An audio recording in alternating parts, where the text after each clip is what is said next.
Today, on the Tim Marner Podcast Show, we've got Sannah Adam, England, boxing coach, young entrepreneur, 2022, and law graduate. We met, didn't we, on the BBC, Share Your Story. We did. And I thought you were so inspirational, mate. Such an amazing role model for young girls.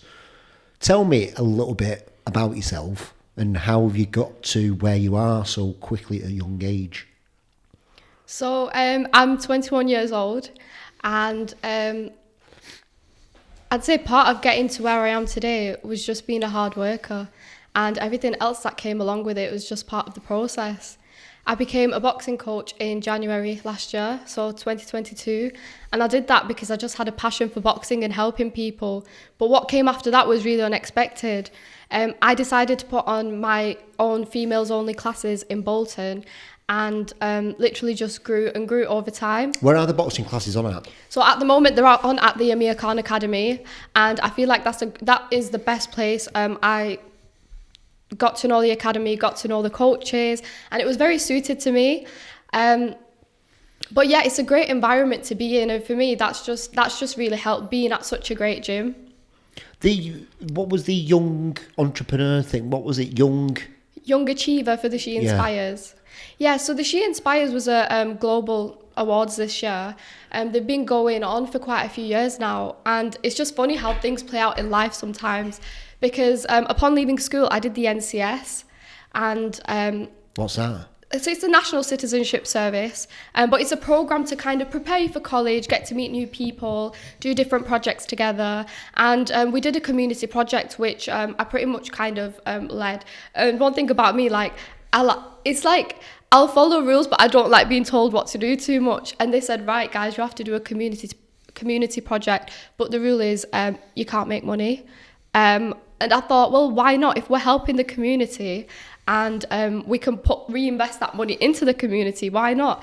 So we came up with 3 different projects, and one of the projects that I thought was really good, just to get everybody a bit creative, I thought, we should do some face painting in the town centre to kind of raise money and reinvest that in the community. And it's something for the kids, because I realised there was nothing for the kids at the time.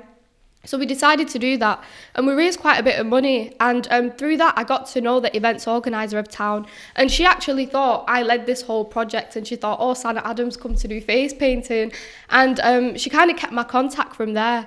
And later on, 6 months later, she gave my number to Next Retail, also in the town centre, who also thought I was a face painter. And they said, Sannah, we need to raise money for, they were doing an Alzheimer's charity around Christmas time, and they wanted to raise money, and they called me in at that time. And yeah, I did it, and I got my first contract, not through applying, but through face painting. And that's when I explained that I'm not actually a face painter. I just do it as it's a hobby. I did it as a one-off, but this is where it's led me. And they said to me, you should start your own little business and this and that. And that's what I went on and did. And I was in college one day, and I got a call, and again, I was just like, I better take this. And it was the founder of the She Inspires Awards. And she said to me, I've come across your business and I absolutely love what you do. Can you come and provide your services for the She Inspires Awards? And for that particular year, I think it was 2018, they were celebrating 100 years of inspirational women and women's voting rights. So I thought, that's really good. That would be a great opportunity for me to go and meet all these new people. And that's what I went and did.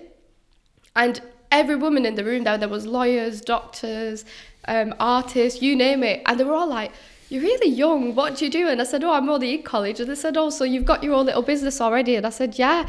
And they all said, keep doing what you're doing, keep working hard, and you could be here one day. And those words just kind of stuck with me. And I thought, you know what, maybe I could be here one day, because being quite young, I was very, very ambitious. And I thought, you know what, maybe that's possible. So fast forward to 2022, I've become the youngest female South Asian boxing coach in the Northwest region. And I was kind of on this mission to get more females in the gym. That was my main aim. And along with that, I did a lot of charity work, and I was doing my law degree at that time, which I've now graduated in.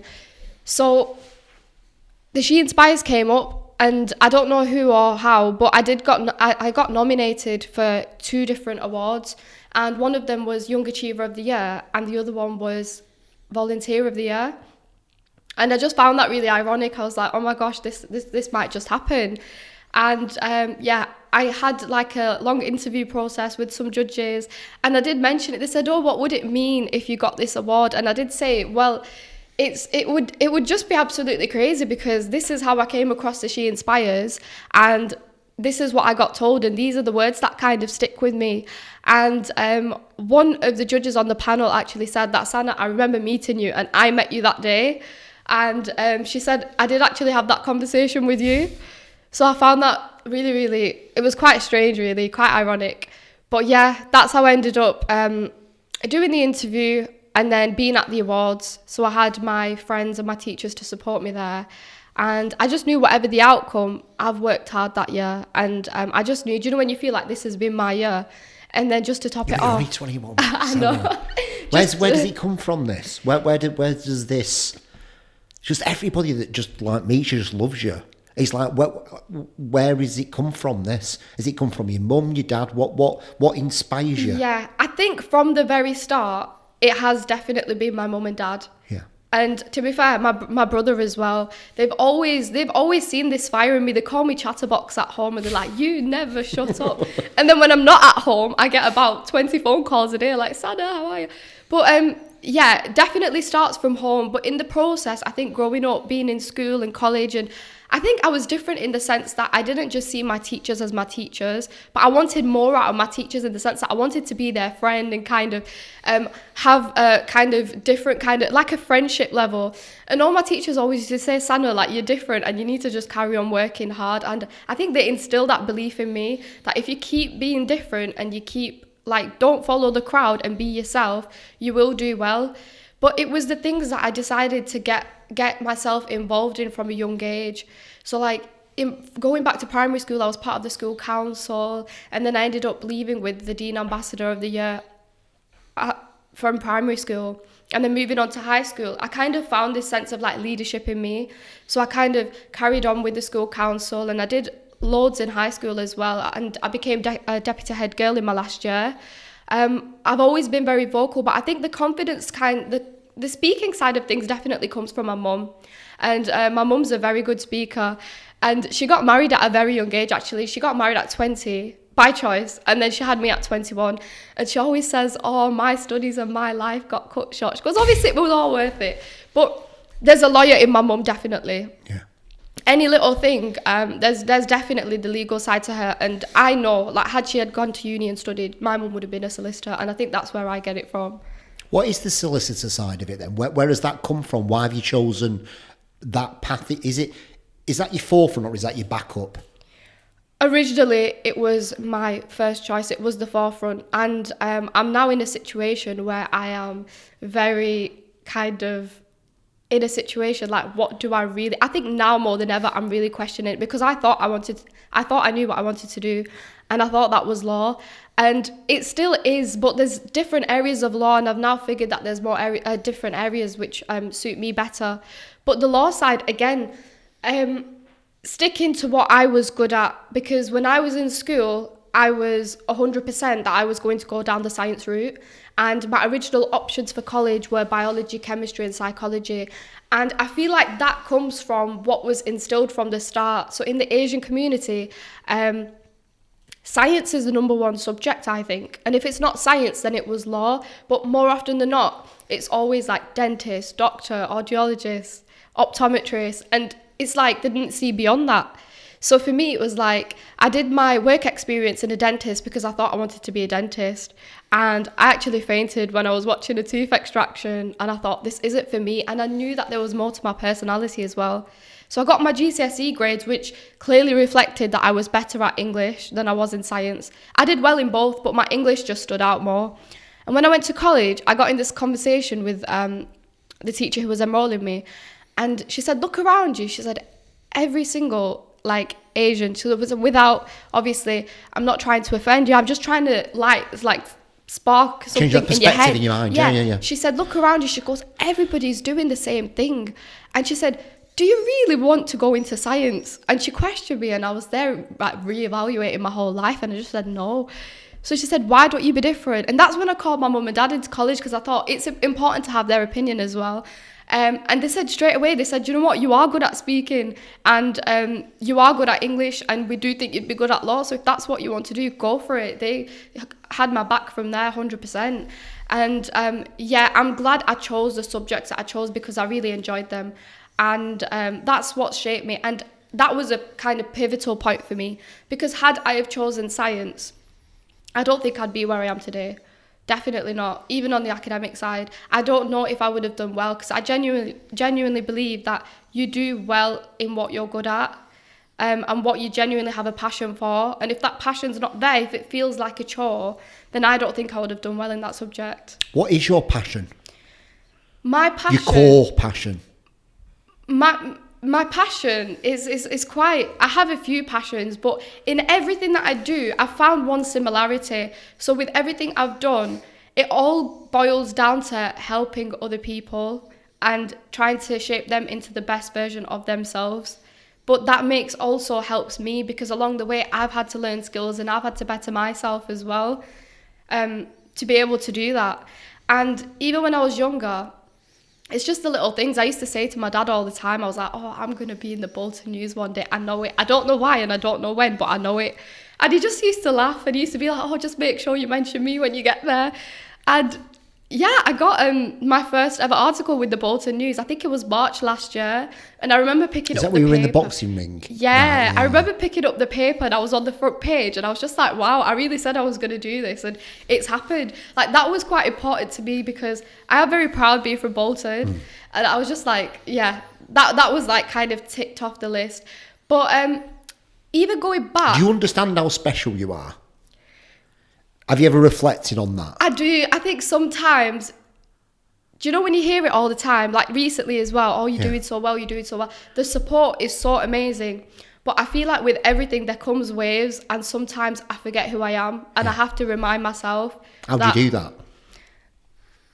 Sometimes it could just be chatting to a friend. Like when you need some genuine advice and when you need help and all what you think of. I can't lie, with the amount of stuff that I do. Even in my old job, I used to work part-time for Eon, and I used to have conversations with my manager, and she says, Sannah, she tried saying to me in the nicest way, you're doing so much to be working at Eon right now without trying to drive you out. And she said, one day you might burn out, and that's what she was worried of.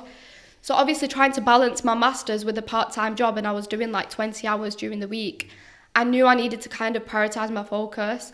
And it is hard sometimes, and I think I just get through that because I just have to remind myself sometimes, this is why I'm doing what I'm doing.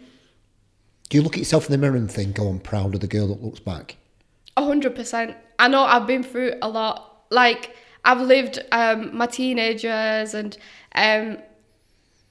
one thing about myself is I'm very mature, and I don't believe that you mature with age. I believe you mature with experiences. And yeah, I've been through quite a bit, even like personal life, family life. Not everything was always sunshine and rainbows, and it won't be. But you have to kind of appreciate that it's the bad times that make you grow as a person. And 21, Sannah, 21. I can't believe you talk like this at 21. There's certain situations now that happen that I can literally kind of sail through because it's happened before. And it's just, I have got a very mature mindset. Now, I have friends who and people that I know who go through things that I went through at a very young age. So it's just like, I try to kind of give them the best advice and say, like, do you know what? It's fine, you could get through it. But I think the best thing I did from a young age, and one of the main things that I say to the message that I try to get across when I go to school, the friends that you have now, I'm sorry to say, but they will not be in your life forever. When you leave school and when you leave college, you will walk past the same people and kind of like, oh, hi, just because... Can I ask you a question? Yeah. I don't know why I'm asking you this question, but like, can I talk to you about bullying? Yeah. And have you ever experienced it? I wouldn't say I've... Obviously, I'm completely against bullying. Because you put out this really nice... It's just you. You just got this sunny disposition. People call you Sunny. Yeah. Right? it's obviously people are looking at you thinking, who the hell does she think she is, and stuff like that. Yeah. How do you cope with that? The bullying, the sort of negativity and that kind of thing? Or are you aware of it? Or 100%. I'm aware of it. When I was like even being in school and college, it wasn't that I was I think in school and college I was like Miss Popular and like girls trying to outshine each other and things like that. For me, it's been weird because I've been like this again, I think because of how my mum's grown up having a lot of male cousins. She's got 36 first cousins, many of who are male. I've grown up with a brother. I don't have a sister. But again, we've got more males in the family than females. Being in school, I was in a primary school where there was 18 boys, 7 girls. And the same in high school. As girls, we were always outnumbered. So for that reason, I've always had more male friends than female friends. And I kind of realised, like, with female friends, it's different. The conversation's different, and it's more like, what you wearing on Saturday? Where are we going? They like to have a good gossip. And with males, it's different. It's very like laid back, chilled out. Now moving forward, that wasn't a problem when I was younger. But I think there's this thing of people are trying to work out what I kind of am as a person. Like, I do have female friends and male friends, but this whole bullying thing, from kind of being Asian point of view, the people that I know for a reason. And it's always like, I have been told in the past, it's just quite a tough question, that. I know, I just wondered, but it's just because you're getting quite a big following. Yeah. Right, a lot of people are talking about you and stuff like that. I wondered, not everybody's going to be kind of saying nice things about you. How do you cope with them not doing that? Does it affect you? Do you let it go in your thing, or have you just got this, because you're around lads, that you've got this thick skin to kind of go, look, I'm not. No, I think over time I have got quite thick skin. Like, even for what I can remember before, nobody's opinion ever mattered. But I think now, when it comes in a slightly bigger volume, but what I appreciate and understand is you can't always be on. I'm not trying to be on the same page as everybody else. When you're on, like, kind of doing your own thing, there's people who are going to support you and like what you do and like you as a person, and people who don't. And I've just learned that you have to be fine with that. I try not to kind of, I don't know how to explain it. Do you know when your main motive is to have friends, like lifelong friends, and then you start kind of taking on their opinion too much and things like that? I think that's when it has affected me in the past. What I try doing is I try to keep this like level ground with everyone. I know who my close friends are. I can count my close friends on one hand. And I think, going back to social media, a lot of people do think just because I've got a good following and I post quite a bit, they think they know me. Yeah. But the truth is, they don't know me. That's like 10% of who I am as a person. And they're very private. I have a big following on Insta, and people assume the same thing about Snapchat. I've had like messages from businesses in the past, can we get your Snapchat insights, like how many views you get on Snapchat? And the truth is, I only get like 100 views on Snapchat because it's more personal. It's got like just my friends and family, because I feel like I post my everyday life a bit on there. But that's what I like not to show, and I have that power. I can't control what people think, but I control what I put out there. And I kind of find peace in that. So you kind of sort of distinguish the fact that you know in your mind that these people don't know you. Yeah. I like that. Like, if, for example, we're sitting down and having this conversation because a lot right of people now. put out stuff, don't they? And they think they're putting out their true selves. Yeah. And if that person says something about them, it's like a personal attack on them. But those people don't know you. Yeah. Do they? Just from what you're putting out there on social media. 100%. One thing about social media, when I was in college, I kind of had a bit of a following from then. I wouldn't say nothing like close to what I was now, but even for my age at that time, I did have like, I think, 3,000-4,000, and I thought, oh, this is really cool. But I thought I was going down this so-called influencer route. And what I did was study an extended project qualification in college. I got asked to kind of do this extra piece for an extra grade, and I thought, why not? And a lot of people it was filled with like science students, so they were doing things like studies on legalizing cannabis and studies on this drug to the body, and I thought, that's not like, I can't do that. So I decided to do studies on the beauty industry and how it affects young girls. And the things that I found were absolutely shocking in terms of social media and how adverts and like how they use models that are so perfect, or how they actually alter things to look so perfect that it's actually getting into girls' heads. And at that time, I think I needed that, because I used to flick through Instagram all the time, and it was the people that I was following, it was the kind of what I was being consumed by, that, oh, you have to look like this and you could do this and this whole fast money and things like that. And I very quickly realised that this is all just a facade. And I had to tell myself, like, this isn't real.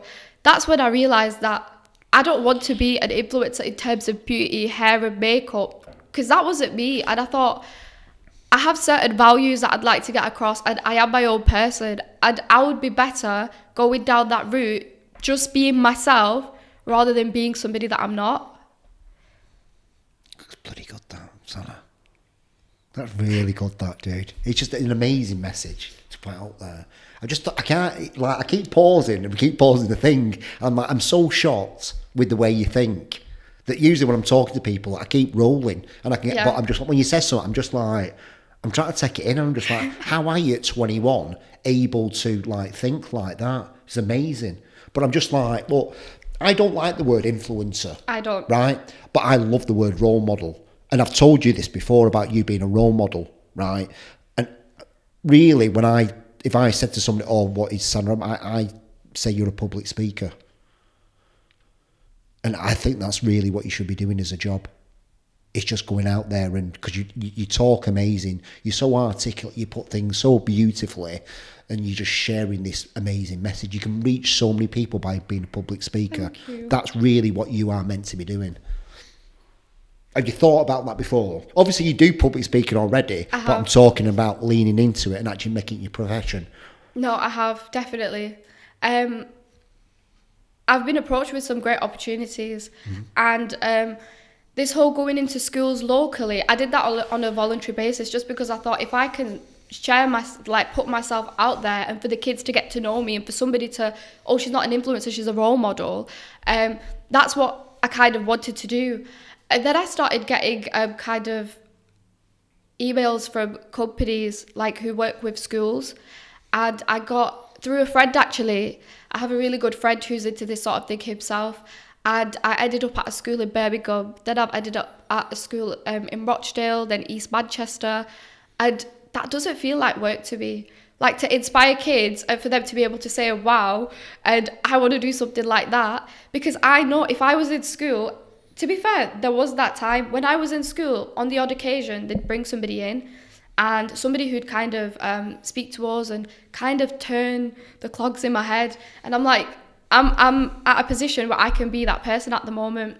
Yeah, but look at me, just the way I talked on BBC. Obviously, they got me there as a wild card, right? And I'm cool with that. That was great. Right? Yeah. But the girls were queued up waiting to talk to you afterwards. Yeah. And it's like, just from you doing public speaking, it's like you need to get your Instagram, and at the top it needs to say public speaker as your first priority. I think, listen, that's my perspective on it, right? Yeah. I just think you can help a lot of people out. You're about helping people. The law thing's cool, right? All these things that you've done, really cool. Yeah. But you going out changing people's perspective so it can help change their lives is what you're really all about. And I know that. You know that. I know that. You're an amazing speaker. You're so articulate. You're beautifully put. The way you just think about things, such a young age, that to do that makeup thing, and then turn it in your mind about the beauty thing to then change your perspective on it. And then now that's what you're doing to help other, you know what I mean? So many girls are stuck in that. What they define as beauty is just nuts, man. And they just look at themselves and think they're not good enough. 100%. You're the girl to change all that, to say you are good enough. Yeah. And do you know what? I know I'm changing that, because, like, it's the feedback that you get from people. When my main focus was just what I was wearing and what my hair looked like, it was like, oh, you're so pretty, you're so pretty. Now I'm getting there's nothing wrong with that. No, there isn't. But you can't identify. You can't be your all. No, being an influencer in itself is a job. I have friends who do that, and that's great. But for myself, I just know from a personal point of view, if it's not benefiting, if I can't benefit people on a bigger scale than just show what I can wear or look like, that's not good enough for me as a person. So for that reason, doing what I'm doing, and then I'm getting this feedback of parents, and not just mums, dads as well. You're such a great role model for my sons and daughters, and I want them to be like you when they're older. That means something else. Now that was for me, that was like, right, this is what I wanted to hear. And it's not like I'm not seeking validation, but if I'm being told that what you're doing is helping my kids. So what are you doing now then to put this in? Should we talk about this? What are you doing now then to put this in order? I'll be setting up a Sannah Adam website where it's public speaking, and that's one of your services that you do. Do you know what? It's funny. I'm glad this got brought in because we were having this conversation at home all the time, because the places where I was going and the people that I'm meeting, even once I had got into a conversation in TK Maxx, and this lady said to me, I want to join your classes. Can I get a card? And from there, it kind of sparked an idea. My mum said, you don't have a card. Like, you need to start, you need to build a brand. And for that reason, we have come up with a name, and we do want to create a website. And what's the name? The name's Voicebox. What's the name? The name. What's the name? It's just your name. Don't start messing around with like other names and stuff like that. It's got to be Sannah Adam. You are the brand. Mm-hmm. Yeah. And don't mess around with like other little names and stuff like that. It's just your name. Buy your domain name. Get it up there. Public speaking. Do all these services underneath you. You don't need. No. And you know what? I'm glad this is why I'm here, because I thought. Look, I thought this is a conversation. But that's just it's not. It's all of us. Yes. Tim Marner is all of us. It's a code of ethics, values, what we put out into the world. Mm-hmm. Yeah. And that's what Sannah Adam is about, looking after people and doing it the right way. So when you get people working for you and stuff like that, it'll always come back to the Sannah Adam brand and the values and the ethics and the, what you've set up. It needs to be that. I'm glad you're going to be massive, Yeah. Honestly. I meet a lot of people, and you're like 1 in a million. There's a reason I've got you on the podcast to tell you. And tell you this. Oh, no. But you need to lean into it, mate. Yeah. Honestly. Yeah. You need to lean into it. You're a public speaker. You're going to be an amazing public speaker. You're going to be doing all sorts. But you need to tell people that you're a public speaker so they can hire you. You get your rates right, because you're going to get paid a lot of money for doing it. Sannah Adam. Not a little voice box or that. Sannah Adam is the brand. Buy the domain name. Do a cool little logo. Set up the website, change your Instagram. You put that frequency out there, you're going to get a lot. You're already doing it. But you lean into it, you're going to get a hell of a lot more. Mm-hmm. And over time, when you get to your 30s and 40s, you are going to be like epic. You're going to have like a Sannah Adam Foundation. You're going to have like loads of stuff. We can spread the message even bigger and wider. It comes down to your values and your integrity and ethics as a person. They're just solid. At 21 year old, they're just solid. They're unshakable, aren't they? 100%. No, 100%. I think sometimes it's just a matter of time, because if I could put my 100% into all this right now, I would. But I have 5 months left of my master's, and I've been in education for 18 years now. So when that's done, I can finally take a breather and definitely work on something like that. I did say I have made that plan that for 1 year, I will have a job, but it's going to be something that I enjoy. But at the same time, work on myself and work on my brand. I think that's what's the name of your brand again? Sannah Adam. That's correct. It's just like the thing, like you were doing the influencer thing. It just takes one bit of knowledge to change your perspective on it. You are the brand, 1,000,000%. Mm-hmm.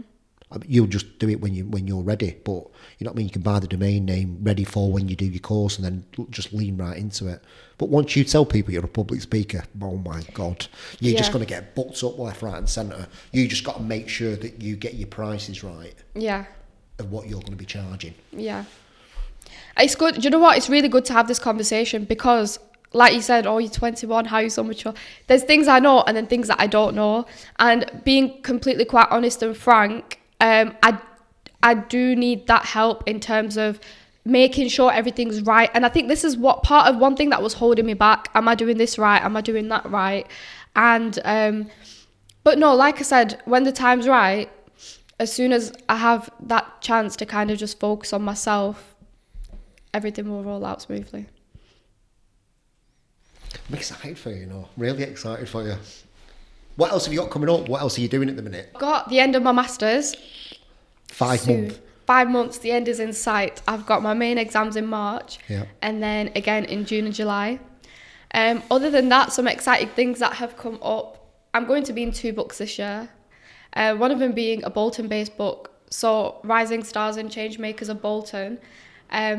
It's actually by the founder of the She Inspires Awards, and we met again after I won the award in Bolton College. And she emailed me after that saying, I think you'd be great in this book, so we want to write a piece about you in the book. And there's another one, and this one's a children's book actually. And I like this one because they kind of get loads of information out of you, limited to words, 500 words for each question. And then she creates a fictional story on yourself, and it comes with a nice little image. So that's good. But this year I was obviously, again, on the speaking side of things, there were a couple of opportunities, but one was just too soon. It actually would have been next week in Saudi Arabia. So we've put that off. You see what I'm saying, don't you? Pardon? You see what I'm saying? Yeah, I do now. As soon as you put that frequency out there, yeah. You've not even saying you're a public speaker, and people actually come and speak. Imagine when you actually tell people that you do.